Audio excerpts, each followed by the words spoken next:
الرجیم بسم اللہ الرحمن الرحیم۔ سامعین کرام السلام علیکم ورحمۃ اللہ وبرکاتہ۔ امید ہے کہ آپ سب خیریت سے ہوں گے۔ اپنے میزبان آر جے سلمان نوید کو خوش آمدید کہتے ہیں آپ کو، اور اس پروگرام میں آج جو ہم ذکر کرنے جا رہے ہیں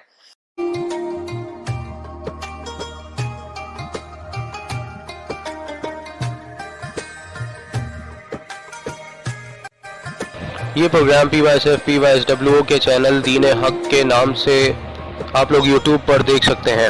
محترم جناب ڈاکٹر حافظ سلمان نوید کا تعلق شعبہ علوم الاسلامیہ سے ہے، جو کہ ایک استاد اور سماجی کارکن بھی ہیں۔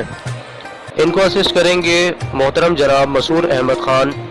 یہ پروگرام ڈاکٹر دلشاد خان کی یاد میں پیش کیا جا رہا ہے، سماعت کیجیے۔ اس محفل میں اٹھنے سے پہلے اللہ رب العزت جو ہے وہ ان کا تذکرہ، اور نبی کریم صلی اللہ علیہ وسلم کا جو کہ خاتم المرسلین ہے اور امام الانبیاء ہیں، ان کا تذکرہ جو ہم کر رہے ہیں، تو اس کو اللہ رب العزت اپنی بارگاہ میں قبول فرمائے، آمین ثم آمین۔ خیر، روایات جو ہیں اس کا تذکرہ یہاں پہ ہو رہا تھا۔ حضرت ابو ہریرہ رضی اللہ عنہ روایت ہے، نبی کریم صلی اللہ علیہ وسلم جو ہے وہ ان سے صحابہ نے پوچھا کہ آپ کے لیے نبوت کس وقت ثابت ہو چکی تھی، تو انہوں نے فرمایا آدم علیہ السلام سے پہلے۔ تو بتانے کا مقصد یہ ہے کہ نبوت جو ہے اس میں نبی کریم صلی اللہ علیہ وسلم جو ہے ان کا جو تذکرہ لکھا گیا ہے، تو وہ یقیناً ہر کسی مخلوق سے پہلے لکھا گیا ہے۔ اور یقیناً ہر کسی مخلوق سے پہلے کا مطلب کیا ہے؟ افضل البشر، یعنی کہ ہر شخص سے پہلے، ہر نفس سے پہلے، یعنی ہر چیز جو جس میں زندگی یا جان ہوا کرتی ہے، یا ہر کسی بے جان چیز سے پہلے بھی جو ہے وہ اللہ رب العزت نے نبی کریم صلی اللہ علیہ وسلم کو جو ہے ان کی شخصیت کو نور کے طور پر جو ہے وہ قائم کر دیا تھا۔ 14,000 سال پہلے لکھا گیا ہے۔ نبی کریم صلی اللہ علیہ وسلم کا نور جو ہے وہ آدم علیہ السلام جو ہے ان سے 14,000 سال پہلے جو ہے وہ بنا دیا گیا تھا۔ یعنی آپ اندازہ لگائیں کہ کس قدر مطلب پہلے کی بات ہے کہ آدم علیہ السلام جو ہے وہ ابھی مٹی میں موجود تھے، اور نبی کریم صلی اللہ علیہ وسلم جو ہے، ٹھیک ہے، یعنی ان کا خمیر بھی بنایا نہیں گیا تھا جو کہ آدم علیہ السلام کا ہے، لیکن نبی کریم صلی اللہ علیہ وسلم کا نور جو ہے وہ 14,000 سال پہلے تک جو ہے وہ موجود ہے۔ اس میں روایات ہیں جو کہ مختلف احادیث جو ہیں اسے لیا ہے، جو صحیح حدیث ہے تو وہاں سے لیا ہے۔ اور میں نے کل یہ آپ کو کچھ چیزیں بیان کر دی تھیں۔ حضرت ابن عباس رضی اللہ تعالیٰ عنہ کا قصیدہ مدح جو بیان کیا گیا، انہوں نے قصیدہ لکھا ہے باقاعدہ پورا، کہ زمین میں آنے سے پہلے آپ جنت کے سائے میں خوشحالی میں رہتے تھے، اور نیز ودیعت گاہ میں جہاں جنت کے درختوں کے پتے ہوتے ہیں، صحیح ہے، اور اس کے اوپر جو ہے ایک کے اوپر ایک جیسے جڑتے ہیں نا، تو اس طریقے سے جو ہے وہ جوڑا گیا تھا ان پتوں کو، جو کہ جنت کے اندر تو درخت موجود ہیں تو اس کے پتے جو ہے وہ موجود ہیں۔ ویسے جنت کی لغتی اعتبار جو ہے اس کا مطلب یہی ہوتا ہے کہ وہ درخت ہے، صحیح، جہاں پہ بہت سارے درختوں باغ نما کوئی جگہ ہو تو اس کو بھی جنت کہا جاتا ہے۔ تو یہاں پہ پتوں کا جو ذکر ہے، یعنی یقیناً جنت میں جو ہے وہ درخت یا پتے وغیرہ ٹائپ قسم کی کوئی نہ کوئی چیز ہوگی، اور یقیناً یہ نبی کریم صلی اللہ علیہ وسلم جو ان کے حوالے سے بات کی گئی، یعنی آپ صلی اللہ علیہ وسلم آدم علیہ السلام جو ہیں وہاں پر جو موجود تھے تو ان سے کئی سو سال پہلے جو ہے وہ یہ موجود تھے۔ تو جیسے کہ ابھی حدیث کے اندر گزرا ہے 14,000 سال پہلے جو ہے وہ موجود تھے۔ تو بتانے کا مقصد یہی ہے کہ جو لوگ اس بات کو سن رہے ہیں وہ اس بات سے اندازہ لگا لیں کہ ہمیں امتی جو اللہ رب العزت نے بنایا ہے، تو ہماری روحوں کو جب جو یہ عالم ارواح میں موجود ہوں گی تو اس سے اقرار کروایا گیا باقاعدہ طور پہ، صحیح ہے نا، تو اس کا تذکرہ قرآن موجود ہے۔ خیر، کاشف علی بہت بہت شکریہ، آپ نے منظوم کوئی چیز بھیجی ہے، میں پڑھنا شروع کرتا ہوں۔ مرحبا سید مکی مدنی العربی، دل و جاں باد فدایت چ عجب خوش لقبی۔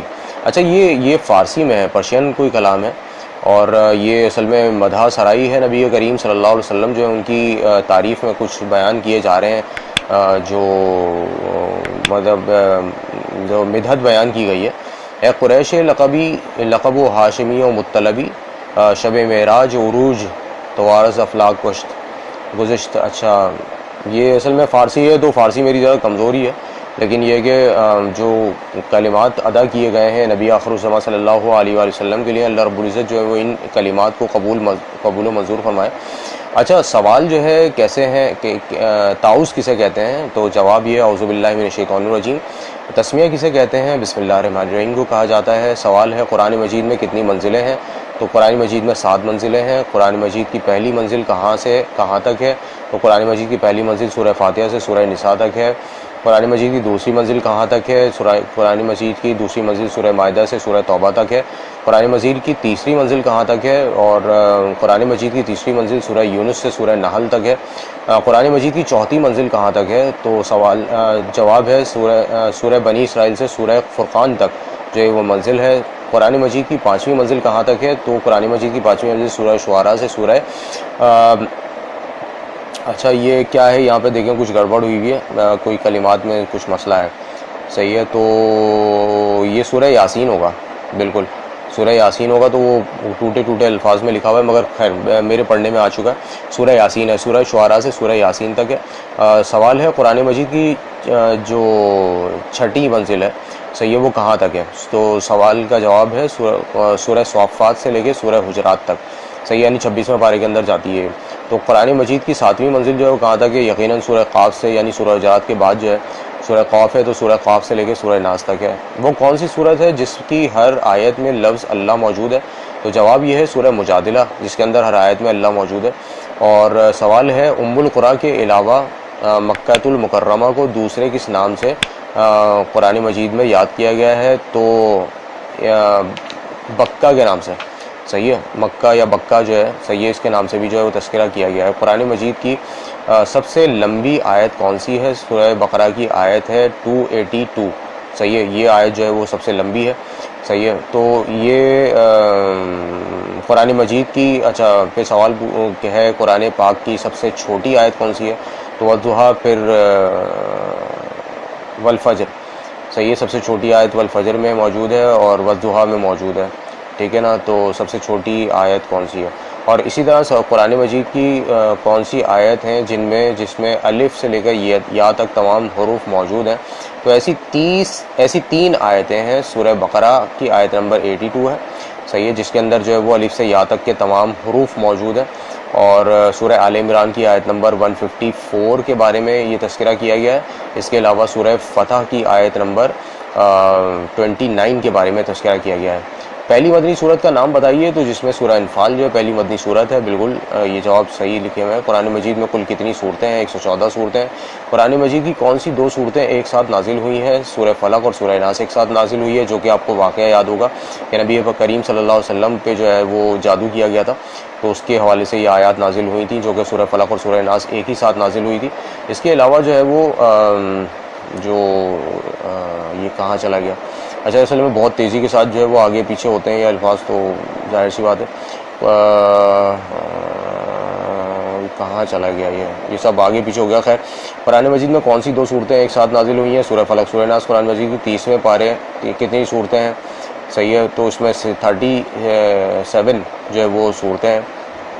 قرآن مجید کے 30ویں پارے میں کتنی صورتیں ہیں؟ تو 37، یعنی 37 صورتیں جو ہے وہ موجود ہیں۔ قرآن مجید میں کتنی صورتیں ایسی ہیں جو شخصیات کے نام پر ہیں، جیسے سورہ یونس، سورہ یوسف، سورہ مریم وغیرہ، تو یہ 9 صورتیں ہیں، صحیح ہے، جو کہ مختلف، سورہ ابراہیم بھی ہے، صحیح ہے، جو کہ باقاعدہ نام شخصیات کے اوپر موجود ہے، ٹھیک ہے نا، اور اس کے علاوہ بھی کافی ساری صورتیں ہیں۔ سورہ لقمان ہے، حضرت لقمان جو ہے ان کا تذکرہ اس کے اندر کیا گیا ہے۔ اچھا، مدنی صورتوں کی تعداد کتنی ہے؟ بھائی 28 ہے مدنی صورتوں کی تعداد۔ مکی صورتوں کی تعداد کتنی ہے؟ 86 ہے، صحیح ہے، اچھا 86، ٹھیک ہے، تو 86 جو ہے وہ صورتوں کی تعداد ہے، جو کہ مدنی صورتوں کی تعداد ہے۔ اور اس کے علاوہ کیا کیا چیزیں لکھی ہوئی ہیں؟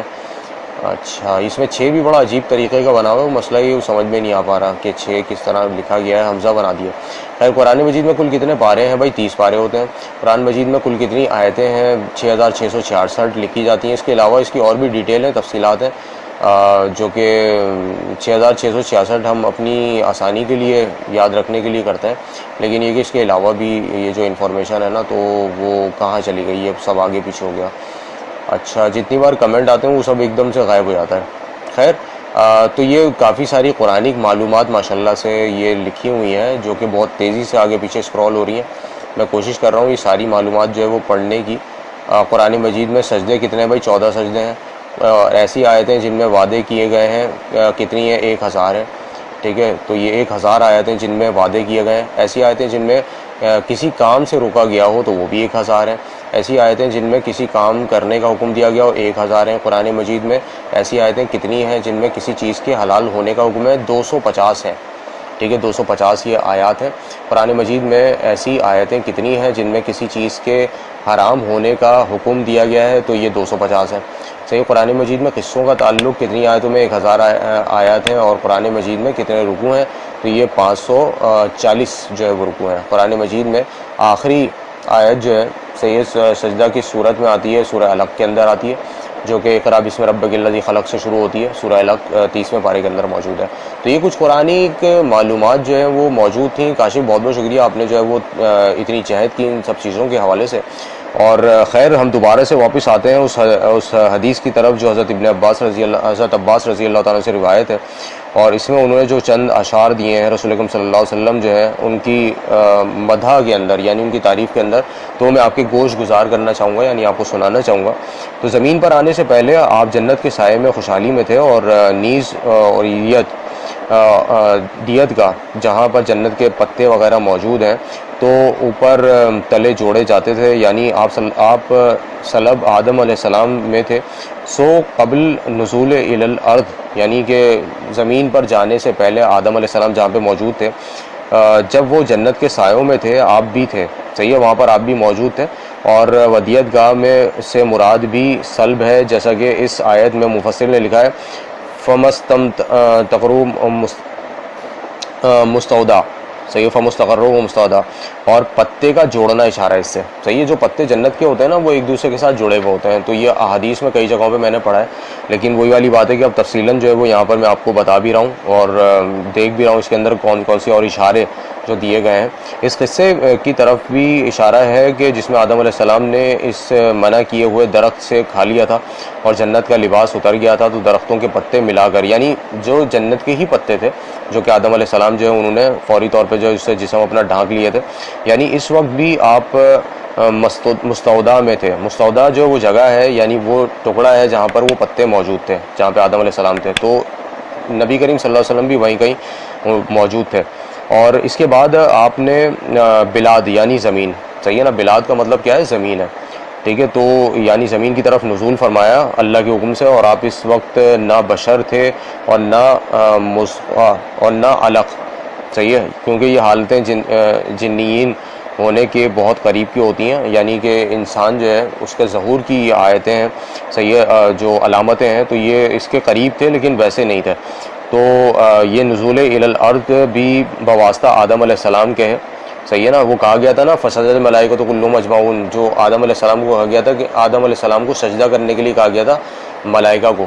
تو اس وقت بھی نبی کریم صلی اللہ علیہ وسلم جو ہے وہ وہاں موجود تھے. یہ نزول الی الارض بھی بواسطہ آدم علیہ السلام کے ہے. غرض آپ نہ بشر تھے اور نہ علقہ نہ مضغہ، بلکہ یہ علقہ اور مضغہ کا تذکرہ سورہ مومنون کی آیت نمبر 12 میں آیا ہے، جس میں جو کہا گیا ہے نا وَلَقَدْ خَلَقْنَا الْإِنسَانَ مِنْ سُلَالَةٍ مِنْ طِينٍ، یہ 18ویں پارے کے اندر موجود ہے. ثُمَّ جَعَلْنَاهُ نُطْفَةً فِي قَرَارٍ مَكِينٍ. صحیح ہے، ثُمَّ خَلَقْنَا النُّطْفَةَ عَلَقَةً فَخَلَقْنَا الْعَلَقَةَ مُضْغَةً. اب یہ جو آیت ہے نا یہاں پہ علقہ اور مضغہ کا تذکرہ جو کیا گیا ہے سورہ مومنون کی آیت نمبر 12 میں سے لیا گیا، 18ویں پارے کے پہلے پیج کے اوپر موجود ہے یہ. صحیح، آدھے پیج سے یہ آیت شروع ہوتی ہے سورہ مومنون کی. تو آپ اگر غور کریں تو یہ جو علقہ اور مضغہ کا تذکرہ ہے نا یہ انسان کی تخلیق کے لیے ہے کہ اس کو کس طریقے سے ترتیب دیا گیا. ہیومن ایمبریولوجی کے اندر اس کا تذکرہ تفصیلاً اگر آپ پڑھنا چاہیں تو پڑھ سکتے ہیں کہ انسان جو ہے وہ ماں کے پیٹ میں کس طریقے سے ترتیب دیا جاتا ہے، مائٹوسس اور میوسس کا پروسیس کس طریقے سے ہوتے ہیں.